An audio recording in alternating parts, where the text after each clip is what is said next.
Welcome to Beyond the Call podcast, where we tell the stories of those people behind the jobs we rely on. We go into the good, the bad and the ugly, and we shine a light in what can be a dark place. Just a warning, the content can be graphic and distressing, so please use your discretion. Please like and subscribe on your podcast platform and our social media. And if you have feedback, I read every single one. Let's get on to this episode of Beyond the Call. All right, folks, welcome back to Beyond the Call. It's great to have you here.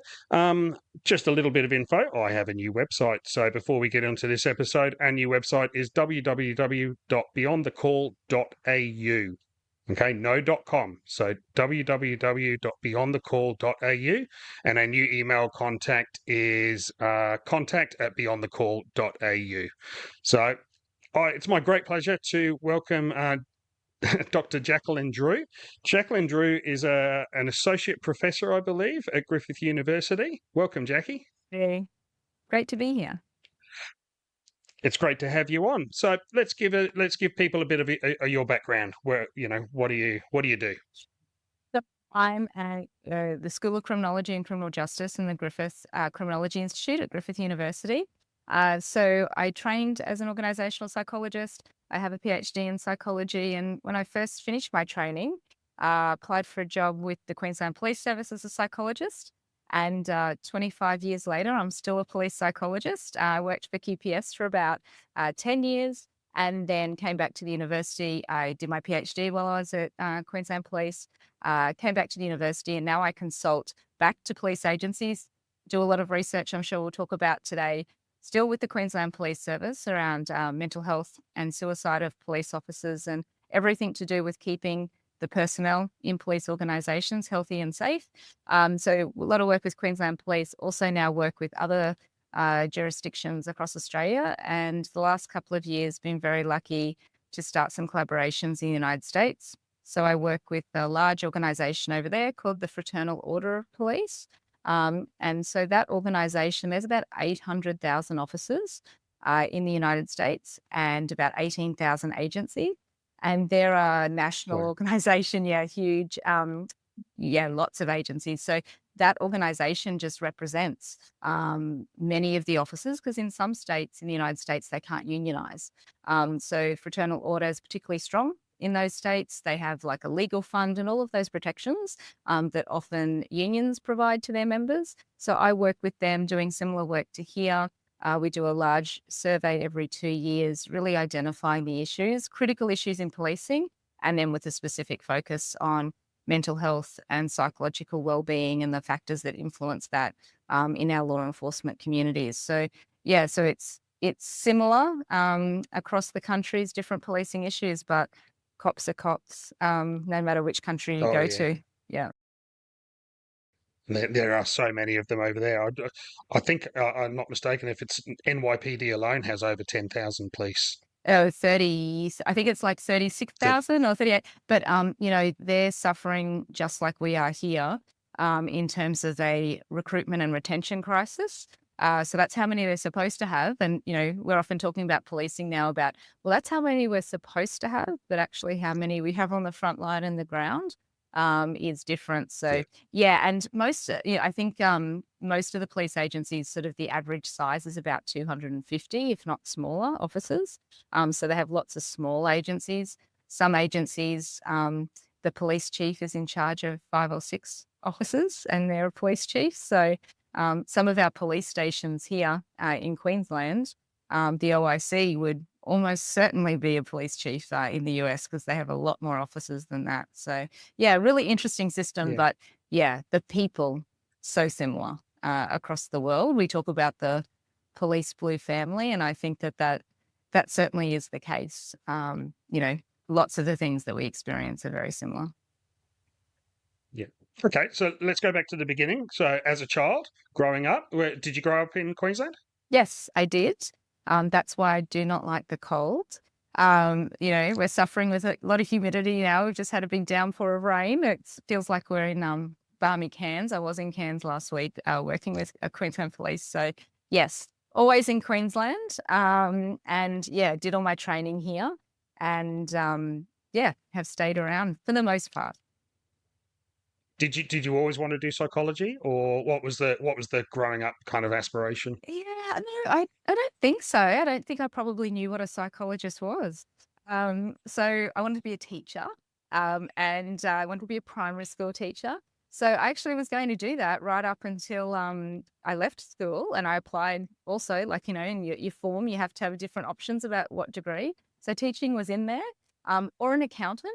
So that was interesting. But yeah, so when actually it's funny, and I often tell my students, it's, a couple of decisions can change your life. So someone actually from Griffith came out. There was a new psychology degree at Griffith. They didn't have one before, Griffith University. And they came out and talked about psychology. And I thought, "Oh, it's quite interesting. I might apply." And that was my first choice. And I got in. So, and then similarly, didn't think that I would be a police psychologist. So I was just going to do, well, I often talk about normal psychology, just, outside of policing is normal. Um, so I finished my degree, and there was a job in the paper back in the day. Some of your listeners and viewers may remember when we used to look in the newspaper on Saturday morning and find jobs.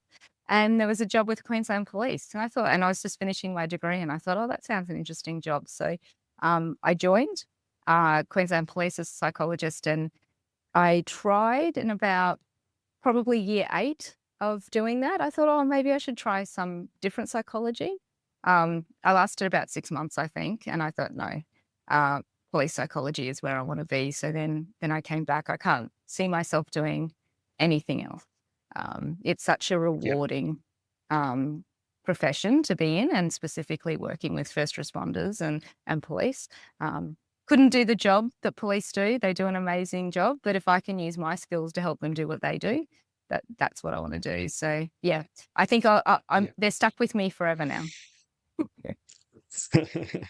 So when you started as a police psychologist, you were a clinical psychologist to the police officers. That's your role, or was it more of a head office type of role? Yes, I was in headquarters.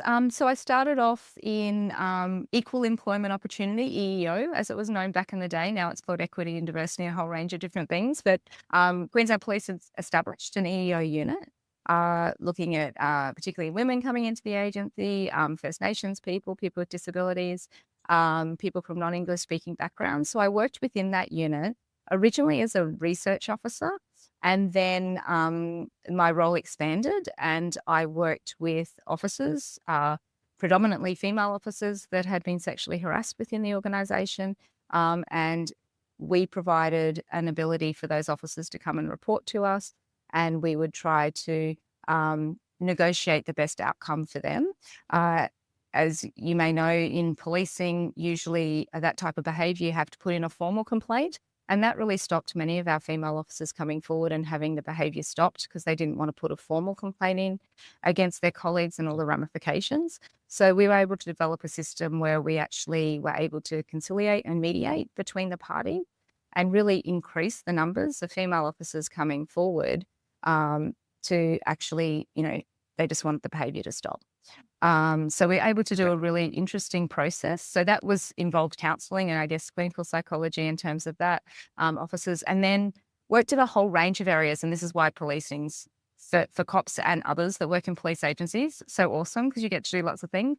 Worked in recruitment and selection, worked in covert selection for a little bit, and then worked out at our police academy and our leadership centre.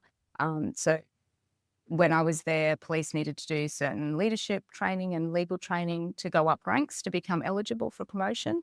And so I worked with officers from the leadership, well, it's now called the Leadership Centre, management development Yep. program for those in QPS that have been around a while. So yeah, so I got to work in various areas. And then now a lot of my work now in research-wise probably really cuts across that sort of organisational psychology and clinical psychology. So there's a real mix in terms of thinking about how the organisation and the organisational system impacts on the psychological health of our officers. So there's a real crossover between those two things. Yeah, 100%. Yeah, and we're definitely going to get into that. How have you found So if you had to summarize the change from when you started with the QPS to QPS now, how would you summarize that Yes, from a psychological point of view? yeah, okay. I was going to say, depends on what part you're talking about. Yeah, I think that we still have a long way to go, but I think we have made amazing strides ahead. Um, Often the work I do isn't, the cheeriest or the most positive, and so I always try to look at, what have we achieved, and I think that we can be proud actually of a lot of advancements. Again, got a long way to go, lots still to do. But if I think about when I started in policing 25 years ago, um, we weren't having conversations about the psychological health of our officers. We still have stigma in terms of help seeking and reporting, but I have seen that significantly shift, and I think we're really making inroads. I do work with agencies going in and doing wellness programs and looking at organisational system factors and helping leaders think about healthy workplaces. I was just reflecting last week when I was in Cairns doing that.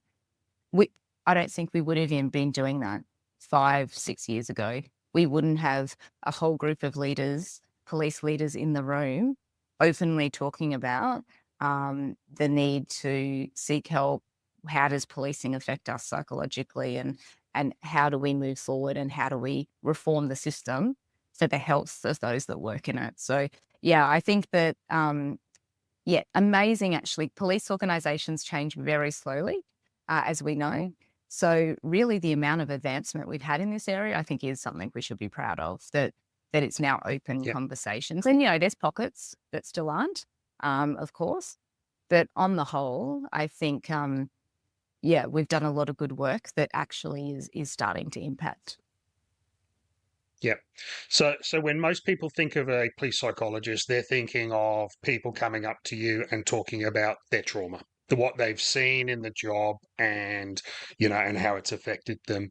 And what when I talk to police officers, the vast majority of people, it's not the trauma that they go to that causes their issues. It's how they're made to feel if they reach out for help, or by the organisation and stuff. What's your research into that type of thing, and what's the terminology you use? Mm. So trauma is a significant impact on our officers, and we see that manifest in the rates of PTSD in particular that we see our officers being diagnosed, the rates at which they're being diagnosed. And I guess when we talk about the history of psychology and policing, that's really where we started. So standing on the outside looking in, if we think about how police officers are impacted by the work that they do, most people would look at police work and go, well, of course, it's the trauma and it's the critical incidents. Now, that is absolutely, we often talk about police officers running towards danger when everyone else is running away from danger. They see things that no one should see, experiences.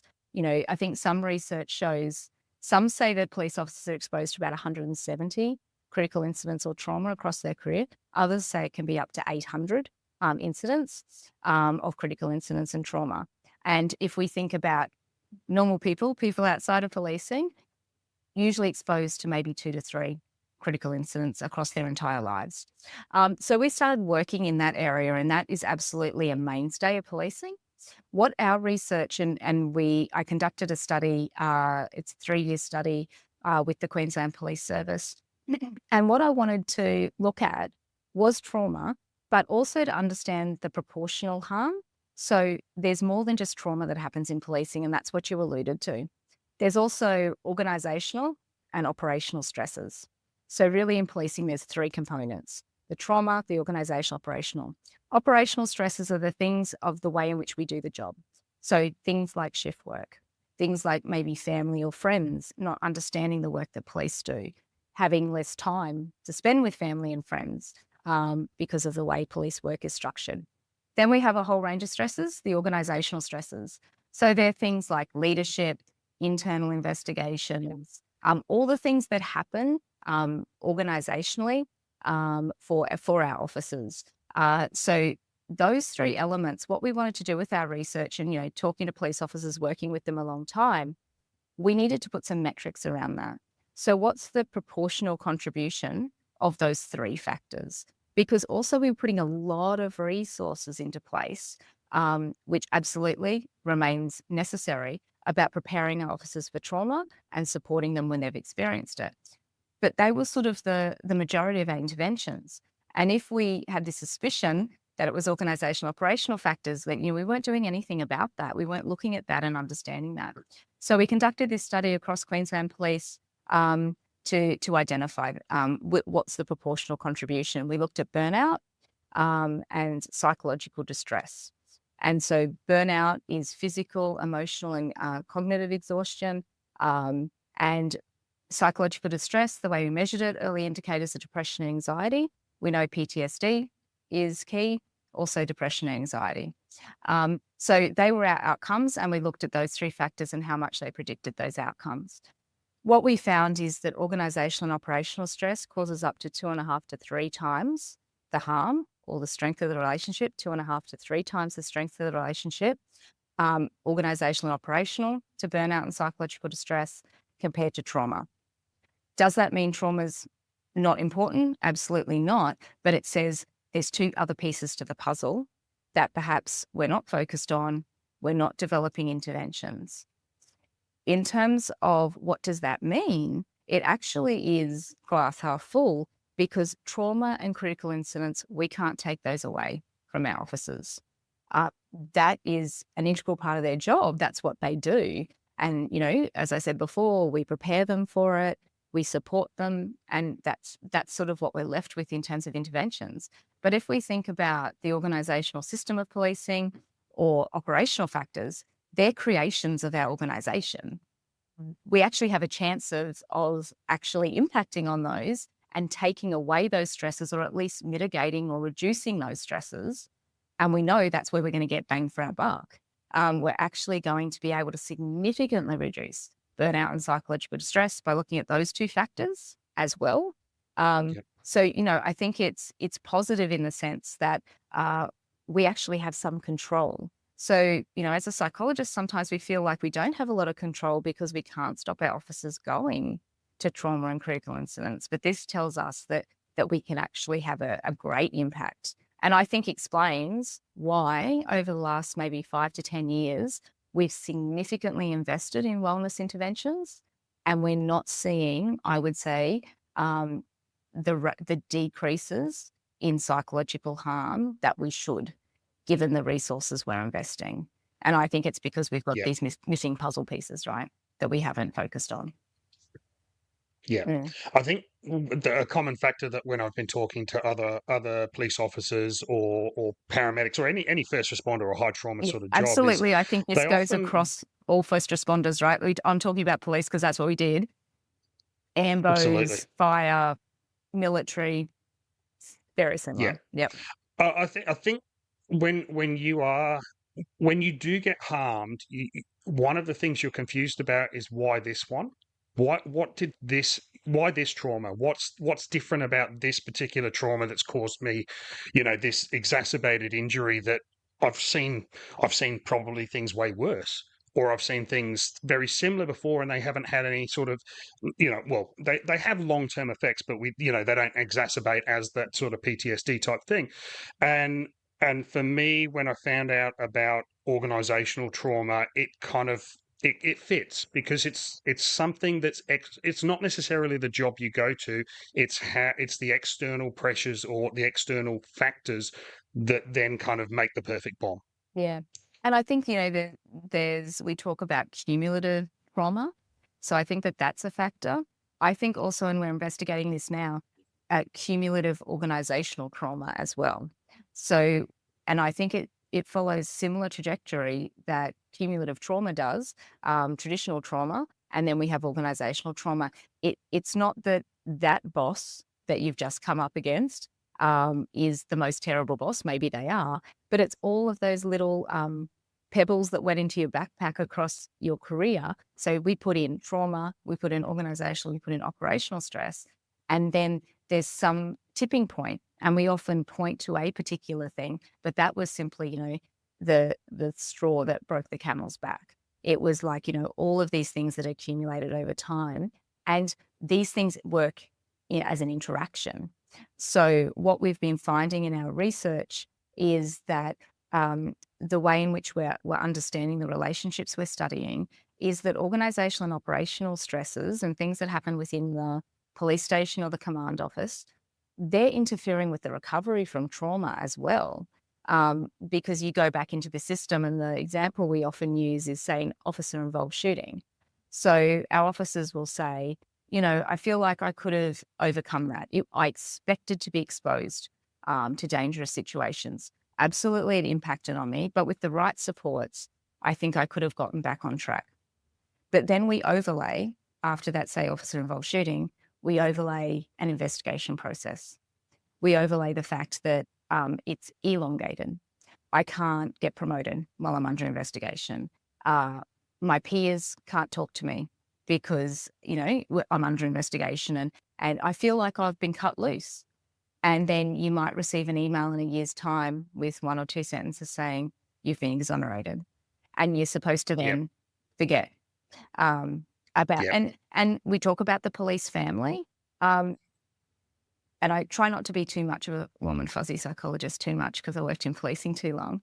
But if we think about police officers' jobs or first responders, out there is the harm. Out there for our police is the offenders. It's where I have to be hypervigilant. And I expected when I went back to the station, that would be the place I could take a big sigh of relief and let my guard down. And often what we hear from officers is it feels like that's the most dangerous place. And, in terms of stress and impact about how I feel and how I'm treated and whether I feel this is a just organisation that I thought I was joining. And some of our officers have said that, at least when you're out there, you know who the enemy is. When I'm in the police station, it could be anyone, and I often get blindsided. I didn't know. So I think that's why, like underneath the surface, why these things that are organisational operational stresses have such psychological impact, because it's a disconnect between what I thought. When I joined the academy, I knew there was going to be bad things. I didn't know the enormity of it. But I sort of had some expectation, but I also expected that my police family would have my back. And sometimes it doesn't feel that they do. Or that have your back could be yanked out at a moment's notice, and I'm left, wondering why I'm alone now, dealing with these things. And the things we do with critical incidents is we do wrap around those people quite quickly. I know with, in the ambulance perspective, if you went to a nasty job, you would often get, if you managed to get them to hospital, you'd be surrounded by people, and you'd have a chat and you'd have a debrief, and it was immediate and that sort of thing. But it's not the critical incidents that have that massive cumulative, effect. Have you done any study into the difference between sort of single officers versus larger stations as far as their injury rates is concerned? Because one of the things I found, I worked solo officer for a long time, and the worst thing to do was go back to station and you would just be thinking and talking to the mirror. And you're your own worst critic. So when you do go to a job that didn't go too well, or had a negative outcome, and you're your own worst critic, and there's no one there to bounce off, I found that was quite a negative, a cumulative effect. Yeah, and I think that's a sense of like isolation, right? There's no one there that you can debrief. Now, there's probably people in that station that have had similar experiences, but they weren't at that particular job. And then we have seen through various organisational changes in different police agencies, is then when we take away that team or that shared experience or peer support, that is a critical lever. Being able to share your experience, being able to debrief, feeling like you're not isolated. And I think that we overlay that under the intense scrutiny our first responders are under as well. And the responsibility, if you're a one man up or one person up crew, is it all relies on you. So, our officers that have to go out on single patrol and, making difficult decisions, it's very stressful, and it's the pressure and the scrutiny that decisions of first responders are under. So our police, ambos, and fire, and decisions that you can make day to day are, life threatening or life saving. And to be isolated and one person, you certainly then start to internalize and question, and there's no one to bounce off. And I think that, we think about the history of policing and other first responders, I guess. And, back in the older days, there was this idea you'd go down the pub and you'd have drinks. Now, the issue around going down the pub, from my opinion, is not in of itself bad. It's the I often say million beers, that 1 or 2 beers maybe is the solution, right? Or 1 or 2 coffees, go down to the cafe and have a coffee. And what that did is it allowed you to share your experience, work through it quickly and efficiently, and then you were able to move on from that. What we have now done is sometimes we've separated people out too much. Now, that's resource implications, like you said, like a one-up person that has to go out in a crew, or we've taken away some level of camaraderie, some elements, and we haven't replaced them. So if we take away the go down the pub and have a drink, because, drinking is not healthy for us, and we, probably want to go for a run instead, but we need to replace that with something. And the replacement is peer support. Like, how do we still get that? Because I think that's one of the most effective ways for trauma, as well as organizational stress, is that shared experience. Yeah. And I think peer support, it's from somebody who has been on the ground level, peer support, when you get a random phone call from somebody that you don't have a particular relationship with. So I'm talking about the formalized peer support programs. So for those that don't know, most organizations, first responder organizations, run a peer support program where people are trained in counseling and that sort of thing. And they, for any critical incident, harsh incident, injuries, that type of thing, they'll make a phone call and just, reach out a hand and be a shoulder. But that's very hard to do with somebody that you don't have a social relationship with. So I think the theory is great. I'm not sure whether the practical effectiveness is there. I don't know what studies there have been on it, but I know from my personal point of view, yes, they reach out, but if I don't have a social connection, I'm not going to spill my guts to this person. That's just, but so the peer support is just people you work with who you do have a relationship with, and you are more likely to be able to. And as much as your family and your friends say, give me a call, there's some things you just can't talk to them about, or they're not going to understand when it comes to, the feelings and the processing of some of these scenes. You're right. Good point. I think that there's a role for a combination with that peer support. So yes, absolutely. There'll be cases where you just want people you already know. They know you, you know them. But then there's also cases maybe when the individual is actually not getting on with their peers, or there's a problem within the team. So in that sense, then you'd want someone that's outside that you can talk to, because maybe you don't trust your team. So I think that absolutely we have to have options. There has to be, and that's what we found in research that we've done in the US and the studies we've been doing over there, is we need a whole suite of options. And once we provide like a whole menu, then our officers are going to choose what works for them, and also what works for them in particular situations, which may be different depending on what sort of team you're in or what sort of stress you're under, might also dictate who you want to talk to. And then you raise the point about family. And we know that family is absolutely essential. So research we've done on police suicide, we often find that that's the last fracture point for our officers when they lose connection. Maybe they break up with their partners. And again, that's a tipping point. Suicide is very complex. But it's that connection with their family that often is the last straw for them in taking their life. But I always think about the balance. So where a lot of agencies are thinking about putting in family support program, and I think it's a good idea, but we also have to be careful for exactly the reason that you said about we then don't want to have the case we're traumatizing our families. And so we know vicarious trauma is alive and well in our communities. So I think we just need to be careful. Like, we need to be able to use families as a support. They also should not be our backup mechanism. So organisations devolve responsibilities to peers and families. Organisations need to retain responsibility. But yeah, we also need to think about, how do we support not only families supporting their officers, but also officers supporting their families. It's also a two-way street, right?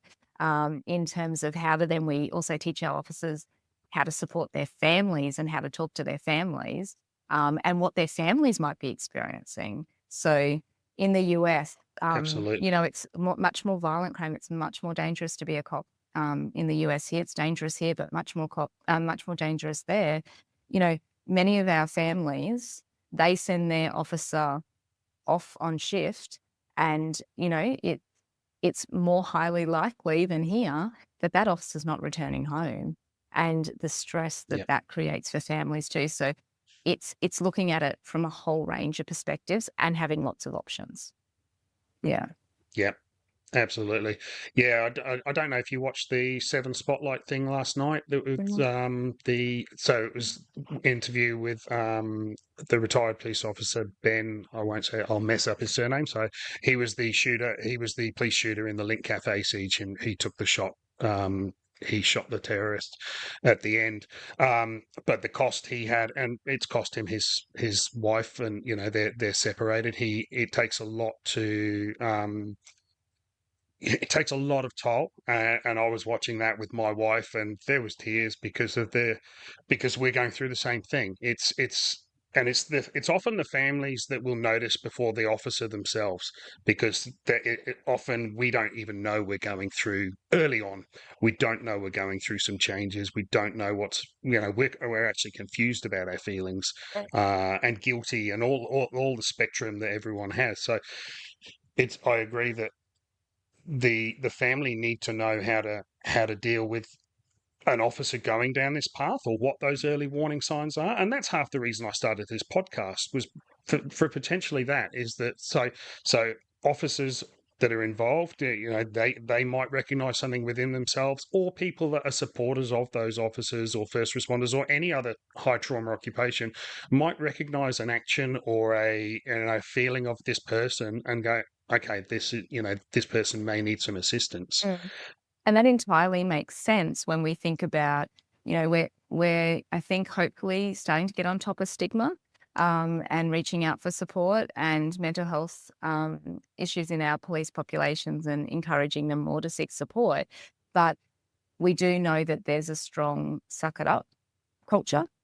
So what you're displaying at work is trying to hold it together at work. It takes a lot of energy to hold it together if you're experiencing psychological ill health. So it looks like, nothing to see here, everything's good. And then you go home, and then that's when you can, let it all out. And so, your families are often the first to see those indicators or markers, and them knowing what they are is absolutely critical. When we're doing a whole range of workshops for police officers and detectives, and then also police leaders, one of the things we talk about is, talking to your family about what for you is an early sign that, you're feeling distressed about work or home or whatever it is that you're feeling distressed about. So talking to your family about, when you notice I'm doing X, that's probably an earlier sign that, I probably need to have a break, or I need some support.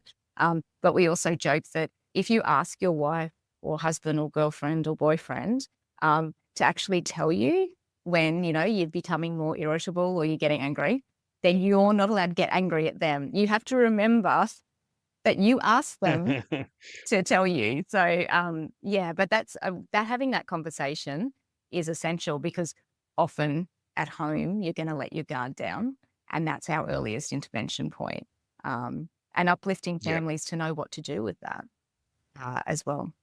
Yeah, that's been one of when I spent time in the clinic, the psychiatric clinic. One of the things you come out with is a plan, is that safety plan, and obviously that's that goes down to the nth degree of, when are you high risk of suicide? But it's not just suicide. It's, when am I getting unwell? When am I going down a path that can lead down that cyclic spiral and that you don't want to? So, and the earlier the interventions, the better. I know I've got friends that, I'll withdraw from life, and they'll ask me to go fishing, or they'll ask me to do things, and I will often, if I'm going on a bit of a downhill trot, I'll ignore calls or I'll ignore texts, and I'll say no, and I'll make up excuses. And they'll do that a couple of times, and then it'll be, hey, dickhead, you're coming. Yeah. And that's the circuit breaker that sometimes you need, because they know where I'm going, and we've talked about it when I'm well. And I think that's the other biggest thing, is we need to see people that are going to help us when we're unwell, when we are well. So I've been a big advocate to people should try and get psychologists while they're well, so that they have a baseline, they have an established relationship, because not every psychologist is for every person. There's it's like GPs. You've got to find the one that fits, and that might take 4 or 5, and that's okay. But if you have that relationship, and then you're not having to establish that relationship while you're in trauma, while you're in a downhill spiral, things are going to get better a lot quicker. Yeah, and we talk a lot about that. The workshop we just did, we spend lots of time talking about proactive psychological professional help. And we say that finding a psychologist, it's a bit like dating, but in the most professional sense. You're not, you might have to go through a couple to find the right one.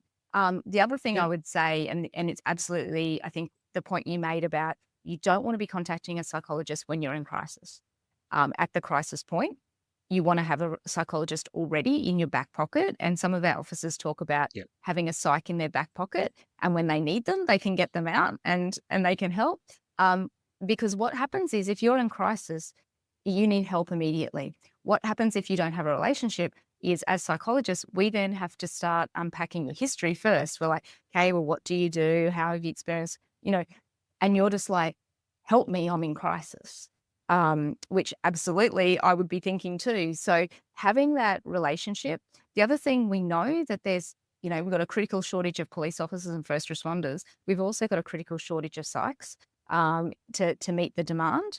So getting on a psychologist's books means that if you have a crisis and you're already on that psych's books, they're going to take you in because you're an existing client. And I often find this with officers that I work with, is they are at crisis or they're approaching crisis, and we need to get them in to see someone. And even within my contacts, trying to get them in, it's hard. Some psychs have their books entirely closed. Others have a waiting list. So you absolutely want to have that relationship. You want to be on their books. I would also say, because we do have not enough psychs across Australia, we need more. That's, a bias, but also factual, that we need more psychologists, can't have too many, is that if you ring psychs and they say they'll put you on the waiting list, you might think, well, they're never going to ring me back. I'm not going to bother. Put your name on the waiting list, because often they will have a cancellation, or someone will discontinue therapy or finish. And if you're on the waiting list, you will often then get on to their books. So don't think that that's useless to do. And the last couple of police officers that reached out to me that I was wanting to link them up with a psych, that's what we did. We simply got them on the waiting list. And then luckily within about a week, there was an opening and they started to see them. So also just think about, it might be a bit frustrating about, ringing and not getting through. But, put your name down a few places. Again, the first psych you might go to may not be your cup of tea. So you'll be on some other waiting lists as well. So that is absolutely, for prevention as well, is absolutely critical. And, it's like we say we have to go for a health checkup, right? And we think, oh, well, every 6 months or a year. Psychology is the mind's exactly the same. And, psychologists are very good at identifying problems. So you might go in thinking, oh, nothing's actually happened this 6 months. This is going to be a bit of a waste of time. And then you go in and have a chat, and then you realize, actually there is some early signs, which is exactly what we're looking for. Early signs that I need to do something, and I'm going to then prevent. Oh, sorry. I think I just had a technical. Okay, we're back. Got a bit of a technical issue, so yeah, Jackie's camera's not working anymore, so we'll just make this audio for the rest of it. Okay, we were talking about a psychologist using psychologists, and somebody once said to me that going to the psychologist regularly is just like cleaning out your linen cupboard. Just every now and again, you get every 6 months, you just take it all out, straighten it up, and put it back in so it's nice and neat. Yeah, and we think about going to the dentist, and someone was saying this analogy the other day about you know you go to the dentist every 6 months or year, but you also have to brush your teeth every day. So it's a combination of those two things, right? It's having that regular thing, knowing what to do, how to keep yourself healthy, and then that every 6 months or a year, going in, checking in, or more regularly, if something arises and you need to go see, a dentist, you break your tooth, you go and see your dentist. And we should really be thinking about that similarly. Yeah, absolutely. Um, so you mentioned the word earlier that I think is huge in every first responders mentality and defence, etc., and that was the word just. What does the word just mean to you? So we're starting to understand across all organisations, but particularly organisations that have strong identity formation. So you really identify with the occupation or profession you're doing, and first responders and military are good examples of that. Is that when we invest in something, we feel like we should be treated fairly and justly. And often we don't feel that way in organisations. We feel that processes or decisions, whether it be promotions or investigations, aren't fair and just. And then Yeah, we overlay that with, say, in the context of policing and what policing is all about. It's about fair, just, and equitable service and decisions across the community. That's what we expect our police officers to do every day. And they often don't feel that within the organisation, that they get the same treatment by those within inside the agency. And that can lead to a whole range of emotions and things like embitterment, cynicism, feeling betrayed, feeling like this wasn't what I signed up for. I expected I would give a lot, but I also would get something in return. And that fracture between that give and take is often what impacts psychologically on officers. And again, that's all caught up in sort of the organisational stress and the organisational system, and how we're treated by those we value, which are those within the organisation. yeah. What about external sort of pressures? For example, police are heavily criticised externally from the media, from public who, most of them wouldn't walk two steps in their shoes, but they'll be the first to criticise them. That must have a cumulative effect as well in that sense of justice. Yeah, and the level of scrutiny that all first responders and police that I work with in particular feel is huge. We did some work in the US after George Floyd was killed by the officer. And we found the significant psychological impact of the bashing, really, that police got, and all police. So police chiefs across the country came out and said, absolutely, that officer did the wrong thing. And they're the types of officers we don't want in our agency. So no one's justifying what happened. But then all police are seen that way. And we Yeah, found in that research that officers that actually were in very supportive communities were hundreds, if not thousands of kilometres away from that particular incident. They felt the impact because they could see how the profession was being talked about and about how other officers were being treated or what was being said about the profession. And and that the also, whole defund the police thing came out, and that must, that's essentially a knife to your own heart when you're a police officer. yeah, absolutely. And, particularly African-American police officers had a very difficult time because they had divided loyalty. So they were often accused of betraying their culture and their community because they wore a police uniform. And, you know, we know, and we talk about it when we talk about ethics and integrity as well, is that most of our people do the right thing, are there for the right reason, and they're just there to serve. And we have a very small percentage that don't do the job and don't meet the expectations. And I don't think there's any good cop that wouldn't want bad cops out. But yeah, that level, and you know, this is being exacerbated, right, with the rise of mobile phones and you know, police being scrutinised and all first responders being scrutinised and videoed about their behaviour. And there's really interesting discussion about body worn cameras. So often police are fearful of body worn cameras, and sometimes it doesn't tell the whole story, because what happened 2 minutes before you put on the camera might influence what you see on the camera. But what a lot of our officers now see is that our good officers, right, the body worn camera is the best thing ever, because it shows them doing a good job and it shows what they're dealing with. So it provides two sides to the story. And it's not the edited version that's often released that does show them in a negative light. Yeah, absolutely. And it's also some interesting research and the combination between the way in which officers behave outside of the organisation is often influenced by how they're treated inside. So when we were talking before about justice, if you have an agency that treats their officers fair and equitably, you often see that reflected in how they police the community. Because, you know, everyone's on the same playing field. It becomes difficult for officers when the expectations are they're supposed to have certain behaviours outside of the agency, procedural justice, but they don't feel the same, that they're given the same rights. So you mentioned that word before, embitterment, and I think embitterment is something as an officer you don't know that you would have.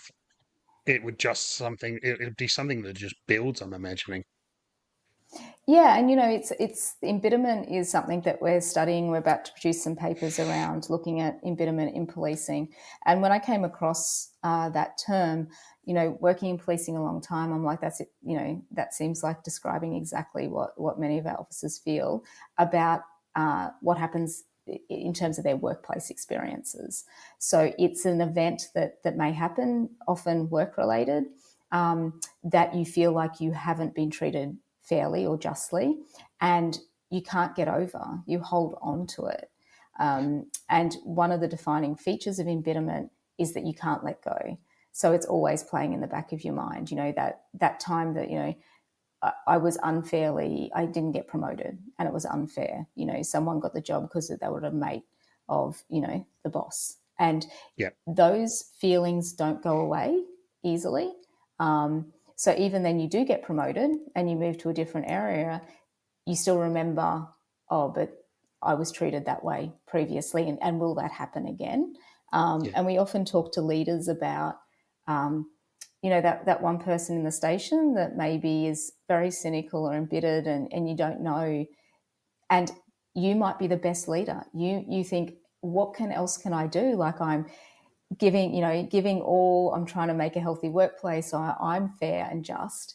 And it's because of that person's experience that's still influencing their behaviour, and that, you know, they've experienced harm that no one's recognised.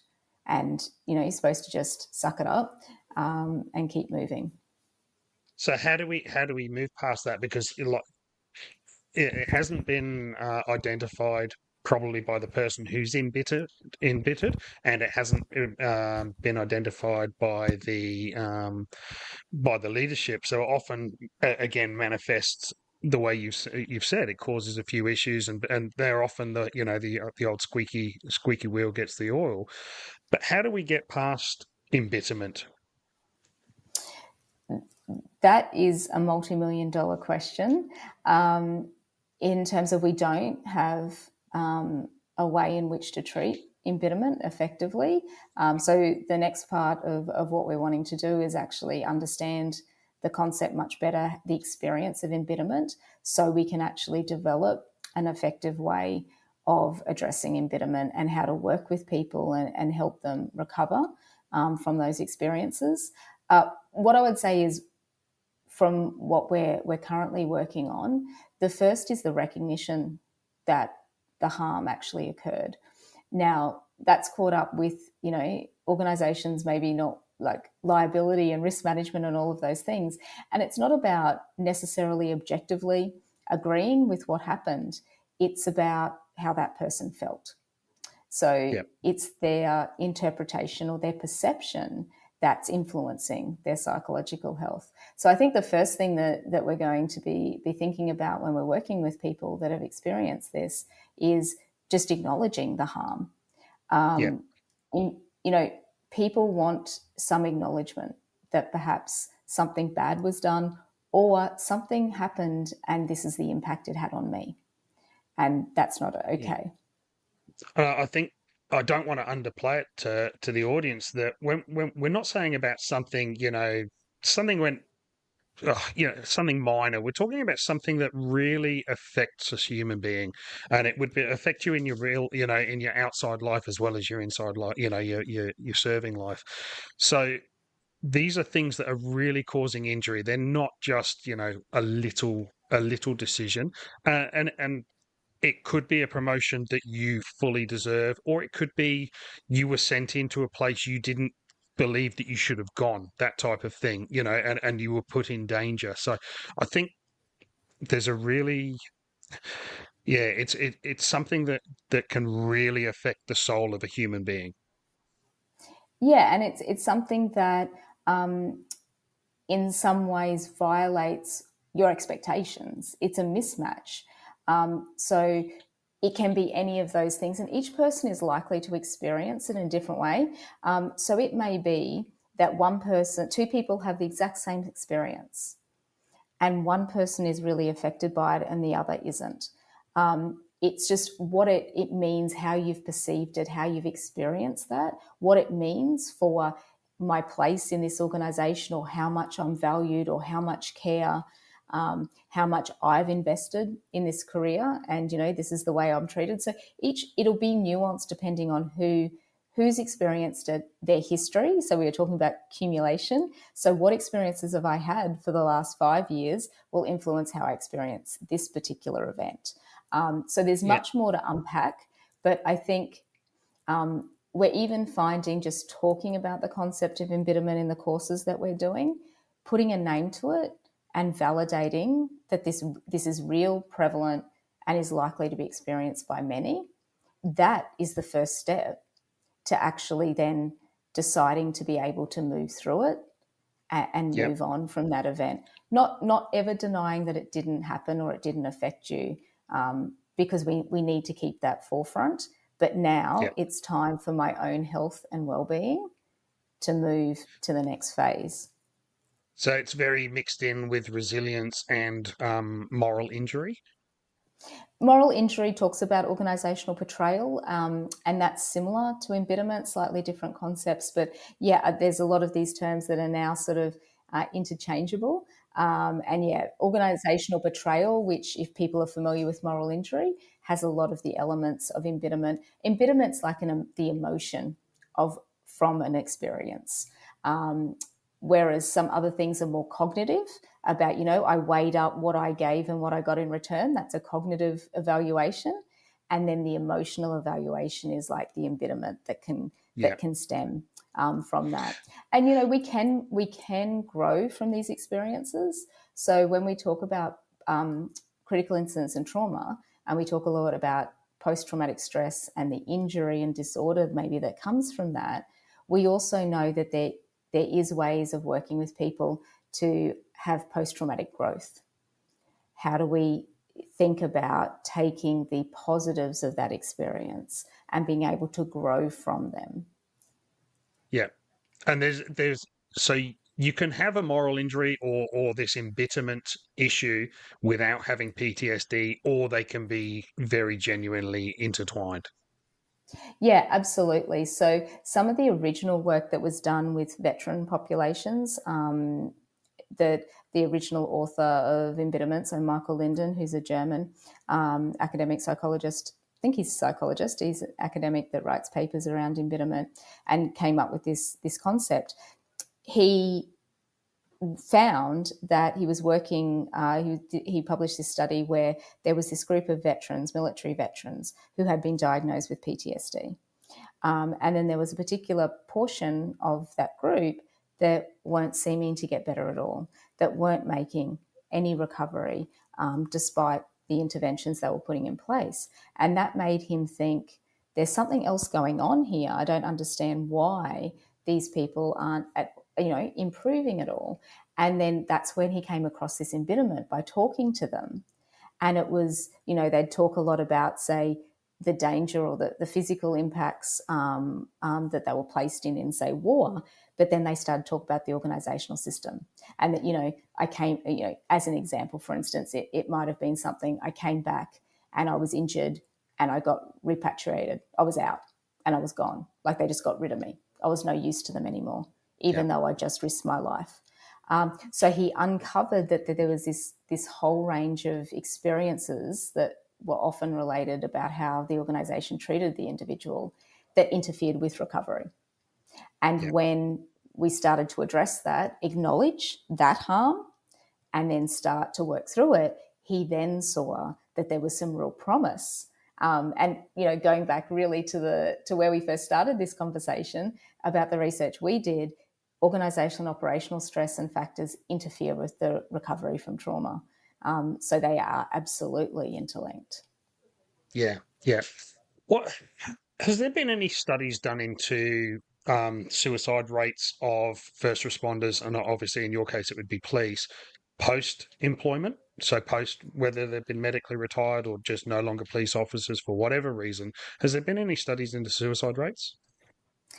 Yeah, so there has been a few studies using different types of data sets. The National Coronial data set, there's been some research using that.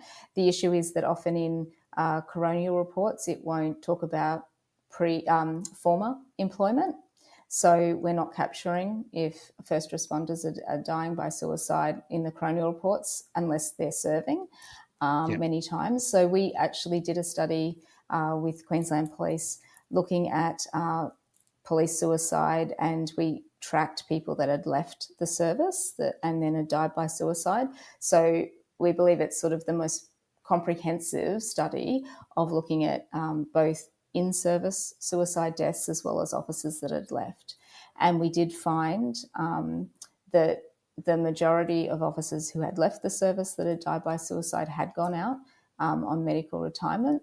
And we analysed the coronial files as well as personnel records, and that was tied in some ways. Suicide is complex; it's never one factor, but there was certainly still the impact of service after the individual had left the organisation that was part of that journey of those officers. So we found that the rate of suicide in the study, the 10-year period we looked at, it wasn't significantly higher than the general population. And the research on police suicide and first responder suicide is very contradictory.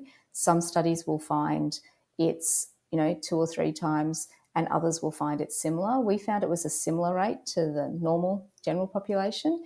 However, I would couch that in the fact that we psychologically test officers on the way in. So we have the most psychologically healthy, abnormally psychologically healthy individuals we take in at the academy. Then we have a rate that is the same as the general population. So that to me is a red flag.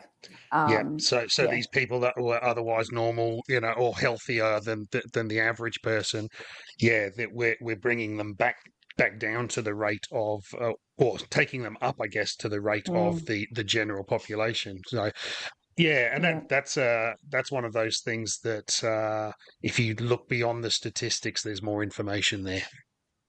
Yeah, and it's about putting it into context, right? So when we did that research and we found that, always, in the next breath after saying, because, you can say, oh, well, nothing to see here, normal population, same rates, is we need to look at it in context. And again, that research very clearly showed it was an interaction of all of the stresses we've talked about. So trauma was an element, but often the first presenting, when, we looked at the medical records, the first presenting issue was actually an organisational issue. And then it was a combination of those, in terms of the recovery. And, the workers' compensation system that we have for our first responders, it needs significant reform. There's no other word for it. We are the damage that is done in that process is horrendous, and we talk about the injuries created by the workers' compensation system is sometimes more harmful and more prevalent than the original injury that our officers went in with. 100%. So that's something that we really need to have on our radar, and try to get some traction, because everyone's talking about it and everyone says yes, that's right, but what are we doing? We need to reform that system. It's harming our officers. I think one of the biggest issues is because first responders are employed by states rather than federal government, there's nobody that captures the enormity of the problem. It's within state jurisdictions instead of federal. Federally, there's something like 170,000 paid first responders versus 60,000 veterans, or 57, I think it is at the moment. So personally, I would love, and it's one thing that, since being injured, advocacy has been a huge part of my recovery and going forward. I would love to see the formation of a federal sort of department of first responder personnel, where, similar to Veterans Affairs. And don't get me wrong, that is a very flawed system. And even today, just before we came on this podcast, the government was releasing their response to the Royal Commission on Veteran Suicide. But one of the things that I question, and do you think there's a what about us correlation where people see, for example, with first responders, we see what veterans can get, and then there's the what about us? And what about us seems to be a worldwide phenomenon. You can say it's International Men's Day. What about women? International Women's Day. What about men? International this day. What about us, or what about seems to be a almost a pandemic. But do you think there's an issue, or with what people see other people getting in this sort of healing space? Yeah, I mean, I know that certain segments of the cohorts we work with would like to see a similar Royal Commission, like we saw for Defence and Veterans, and really shining the light on what's happening. I think that we can actually learn a lot from each other as well.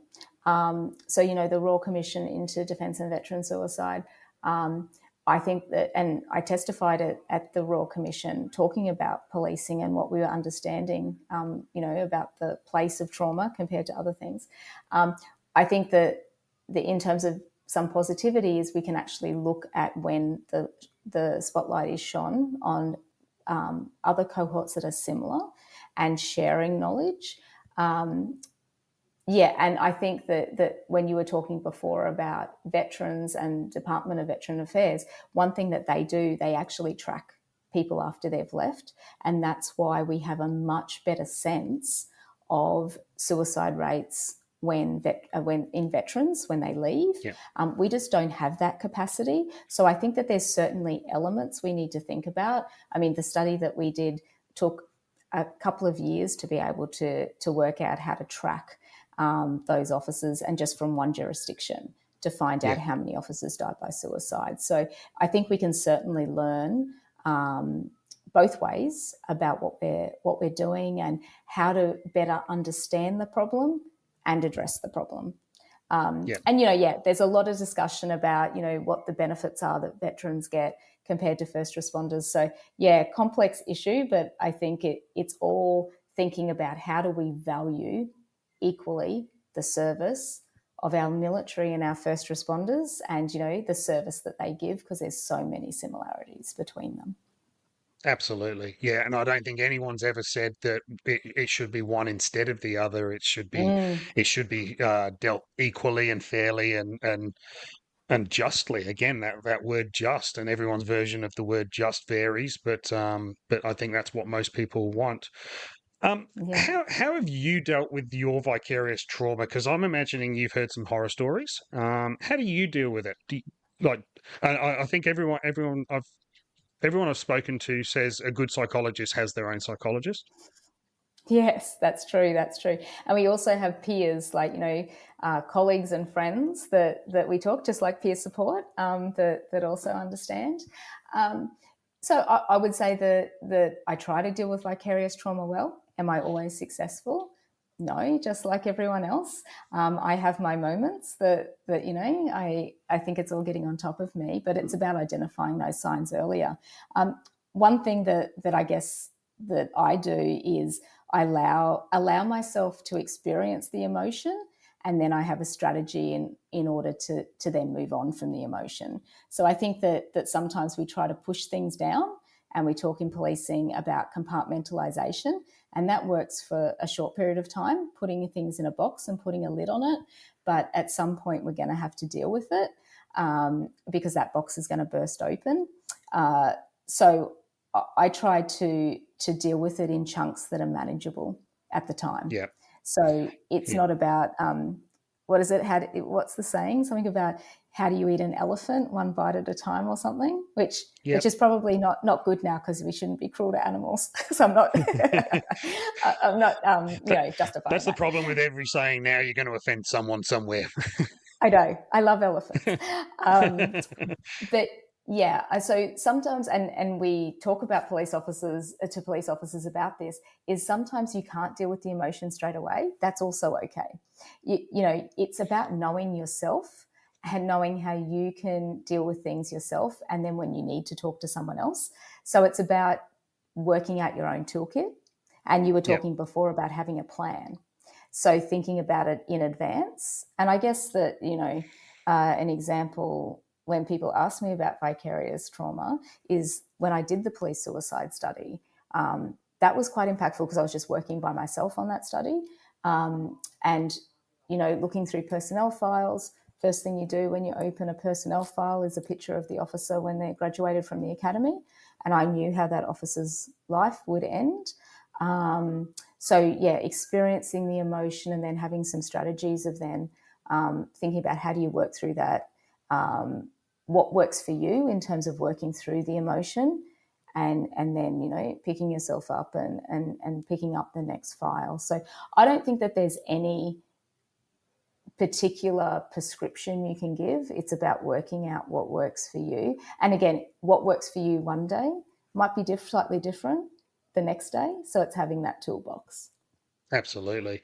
And I think the problem is that most of us don't learn that toolbox until we're in the injured state. I know I didn't, because you're good until you're not. For 18 years, I was good, and I kept shoving stuff in that box. That box just kept, it's amazing how much shit you can fit in that box. But when that lid does blow open, and all these memories do come up, because you're not forgetting these memories, you're just storing them. They're always there. You're just storing them, and when you do become injured, those memories do come back, and they can haunt you. You then learn the tools. Whereas I think if we're more proactive, but the hard part is, how do you teach somebody who's well, that doesn't think they're going to be injured, how to take it seriously? Or a lot of people, when you're well, think it's just fluff. Yeah, and I think that's one thing that we try to do in terms of collecting the evidence of how many people are actually experiencing this. So 87% of our sample of police officers experienced high levels of burnout, and 12% were severely psychologically distressed. And when we do our workshops, this is unfortunately highly prevalent and normal and it shouldn't be normal in our first responder populations. So it's about, knowing that you're not alone, that if everyone is affected, well, something's going on here, right? Not everyone's affected, no matter, what level of resilience they have. Some people will be affected at different stages. So I think it's about normalizing that. And the term I often like to use is first responders are normal people doing extraordinary things. So you are normal people. You are not bulletproof. You're not some unicorns that we've found and we've made first responders. You are normal people. And in policing, I would be somewhat concerned sometimes if our police officers weren't affected, because they wouldn't be empathic, they wouldn't be the great officers that we have. But our challenge as psychologists and police organisations or first responder organisations is to not let that impact our officers. Help them be able to experience it, help them to be empathic, but not at their own personal cost. And right now that's what we have. Our first responders do their work at their own personal cost, and no one should have that as part of their profession. So that's our challenge, to be able to do that. I totally agree. And then, again, with the work cover, when we go back to the work cover situation, what people don't realise is that when you're injured through exposure to trauma, through doing your job, once your work cover process is gone, the compensation offered is pretty pitiful, and that again builds the trauma and the harm that then you have to try and live your life, for the rest of your life on. I don't know what the average age of people are leaving the police force, but I'm imagining, 40. And if you leave at 40, you've still got 25, at least 25, although they're changing the goalposts, soon it'll be another 60 years of work. Yes. Yeah, exactly. And, that's not even thinking about how then your experience has affected your family, for instance, and what that means for the broader system. So when I work with officers, sometimes we work with their families and acknowledging that this is, wife, girlfriend, boyfriend, husband, and also kids. So this becomes not just the job and you've done a job and this is what's happened to you. This has ripple effects. And we talk about that with suicide, like the enormous ripple effects. How many people are affected by one suicide is enormous because of that ripple effect. So I think we also don't consider that ripple effect and how much it actually impacts. It's not just that individual, it's all of the people around them. Yeah. And it's not just there seems to be a fairly concentrated to get politicians' attention or whoever attention, you've got to lead to suicide. You've got to link it to suicide. What about divorce rates? What about alcoholism? What about substance misuse? What about general quality of life? Like, these are really hard things to study. And divorce rates are obviously high, normally, but I guarantee you they're going to be higher within first responder groups. Yeah, I was just talking this morning actually to a colleague in Canada who's now retired from policing and did 25, 30 years of service. And we were talking about stroke, heart attack, like stress-induced injuries that are significantly higher in first responder populations. And we were specifically talking about policing. There's sort of those physical impacts as well as the psychological impacts. Is like a double whammy, right, in terms of the work that you do. And there's, some shocking statistics about how many years an officer lives after they retire. And we talk about being healthy now. So you're a leader in the police agency and I want you to be healthy as a police leader, but I also want you to be healthy because when you retire in 10 years' time, I want you to have 10 or 20 years of retirement because you deserve it, healthy, happy retirement.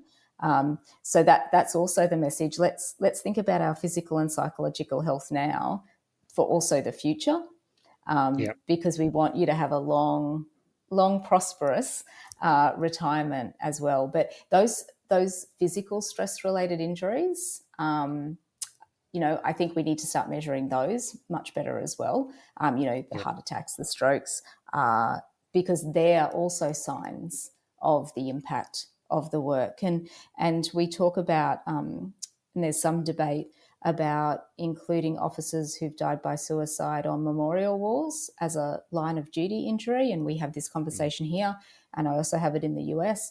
And they're thinking much more about putting officers that have died by suicide on a memorial wall. And the thing that I think about, and there's lots of nuances to that, and we probably spend half an hour talking about that. But then also, how do we acknowledge, for instance, officers who've died by a heart attack? That really, that could be a line of duty injury because of the stress that you've experienced. And I would want that officer acknowledged because their work has led to a premature death. So it's very, very tricky. In terms of, you were saying about count, like, the metrics behind it and prevalence. It really is multifaceted. There's lots of indicators, and we need to get better at thinking about it more holistically, because it can manifest in lots of different ways. Yeah, and I guess that's where a Royal Commission can bring in a lot of that national information and and come up with something. Yeah, it's a fascinating topic, because I think it affects everyone. It affects everyone, even though they don't think it does. It affects anyone who's not involved. It still affects you, because it's like we were saying at the very early on in this conversation, retention and recruitment rates of police and first responders are low, because who wants to be part of a organisation who doesn't take care of you, whose job is likely to cause your death earlier than if you didn't do it, and obviously you're going to be exposed to trauma. Now, there's people that love I don't regret a single day in my job. It was, yes, it was traumatic and bad things happened, but also plenty of good things happen. And my job was to try and make the bad things less bad, as it is for every other first responder. But it has a cost. And unless you can see that these organizations are moving forward and going to look after their people when they're injured, and because I think for everyone, it's not a matter of if you get injured, I think it's when you get injured. And it's just that degree of injury will change. As you said, the stress can cause early heart attacks, strokes, that sort of thing. It's not necessarily death by your own hand that is the ultimate, the only prescription of it. And that's where work like yours becomes really important, and I think it just needs some national oversight. It needs something to bring it all together, so that little organizations become part of a big organization that can just say, we could, how we could do things better, or capture the data that, like you said, is really hard to capture when you're just doing one jurisdiction at a time. Yeah, and being positive, there is actually a lot of good leaders in our agencies, and it's about finding those leaders and giving them the information that they can change the system as well, and empowering them. And that's what our programs are called, Empower Staff and Empower Leaders programs, because that's what we're doing. We're empowering people, not only to look after their own health, but empowering them to change the system. So when we work with sergeants, senior sergeants, inspectors, they're the next generation of superintendents and commissioners. So, having these conversations now, which is why I think, there is some shining light somewhere, a glimmer of hope, because as we have these conversations with staff on the front line, we have these conversations with middle managers, hopefully this will take hold. And so we will see change, because those people will grow up in a system where they feel more empowered and more likely to be able to make sure the organisations aren't damaging those who serve. So, and it's really about supporting people, right? We have to support people. We have to give the knowledge and skills to our leaders. A lot of them want to do a great job, but never been told how to. We need to give them solutions, which is where we want to take the research now, and why we do the programs is, okay, we came up with these problems. There's 3 lots of stressors. now we've got to provide some support. So leaders know what to do. And, that it's been really positive. The people that we've been working with across Queensland Police in the programs we've been doing, they're grabbing it with two hands and saying, great, like, you're telling us what to do. We can do this. So I have a lot of, hope that we have some great leaders in our organisation that's actually passionate about this if we support them. And we will slowly get change. And I think people have to understand or recognise that leaders in police, leaders in fire, leaders in ambulance, they come through. They're paramedics, they're firefighters, and they're police officers. They're not leaders when they're brought into the organisation. That is something that needs to be developed. You don't develop that without training. You don't develop that without experience, and you don't develop that without passion from that person involved. Whereas in private organisations, you can bring people in and train them in that type of environment, that private enterprise, whatever it may be. Within first responders, you're not doing that. You are actually promoting people who are primarily serving officers. They're frontline staff. So you need to be able to cherry pick them, but like you said, you need to be able to train them. They need to want to be trained.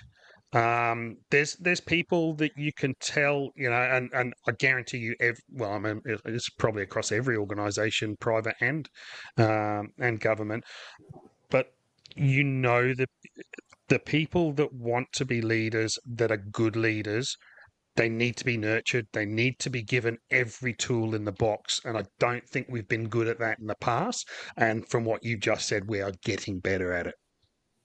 And that's why, the programs we do, the reason we're doing the programs is I would never, ever want my research to be used to blame leaders, particularly middle manager leaders that often get the blame for everything.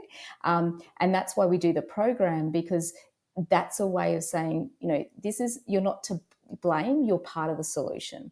Leaders have created situations which are harmful, but you're also our best chance of a solution if we can get you on board and teach you what to do and you embrace it. So problem and solution all wrapped up in one. And exactly as you said, you're right. We grow our police commissioner from a police recruit. So every time you lose an experienced officer, you lose a layer of leadership. We can't bring in inspectors at that sort of high level. We have to grow them from recruits. And so we want to be nurturing them in the mould that we expect them to then continue when they get into those senior leadership positions. It's a challenge for first responder agencies. So how do you refresh an organisation? Often you bring a whole suite of new leaders in. And, we do that at the very top of the organisation. Commissioner deputies are on contracts. We can get people. But the vast majority of influence on our front line are people that have grown up in that organisation.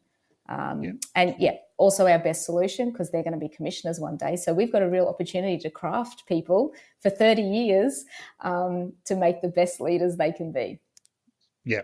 And I think the people in those middle positions need to understand how important they are to the long-term health and well-being of the people that are under them. Even if it's a stepping stone where you want to go, if you're an officer in charge, you're a sergeant, and you want to go to inspector, chief super and beyond, what you do at that sergeant, senior sergeant level is life-changing and life-altering for the people that are under you.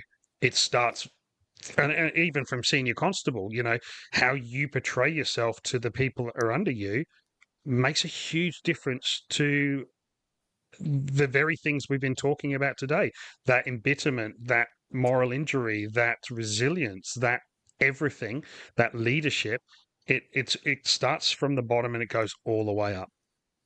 And I think our leaders, what we know is that sometimes we overcook the solution. So we think about, when we go on a diet and, okay, so I've got to run 5Ks a day. I'm only going to eat vegetables. I'm not going to, we make it too complex.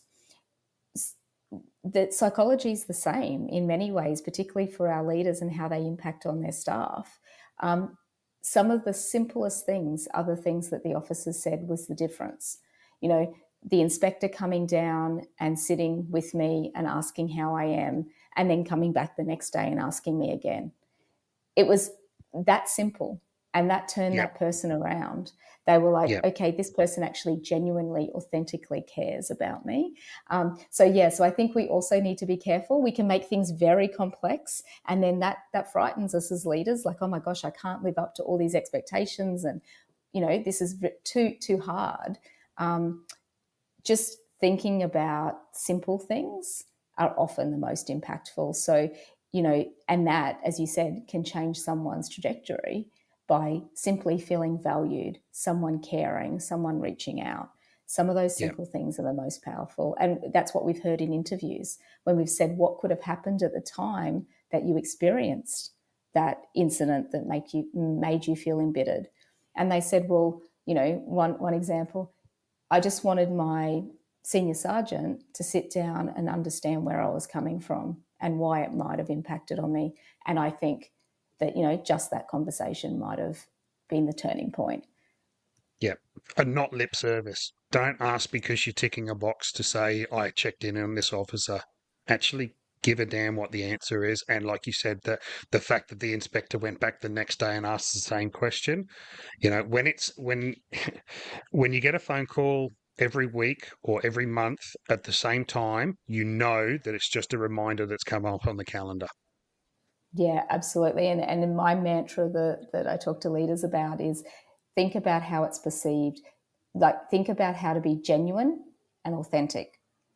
And that's the tipping point. That's the lever about being genuine and authentic. And even when you're genuine and authentic, think about how it might be perceived. So, same, like, you might be genuine and authentic and you've got it in your diary to ring at the same time every week.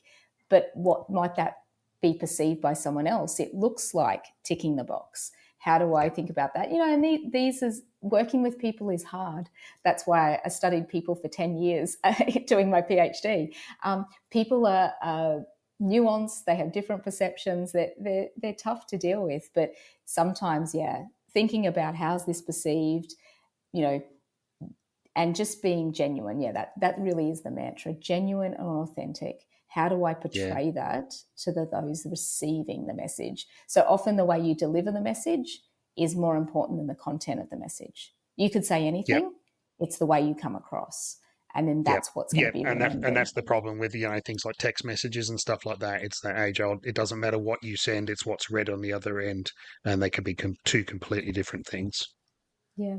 And as my kids said, it's like, well, they'd say this is embarrassing, that I shouldn't say this, but what's the vibe, right? What vibe did I get from that person? And Yep. and you can't sometimes change your vibe unless you're genuine and authentic. Yeah. And the one thing that first responders do, especially first responders and defence, is you trust your gut.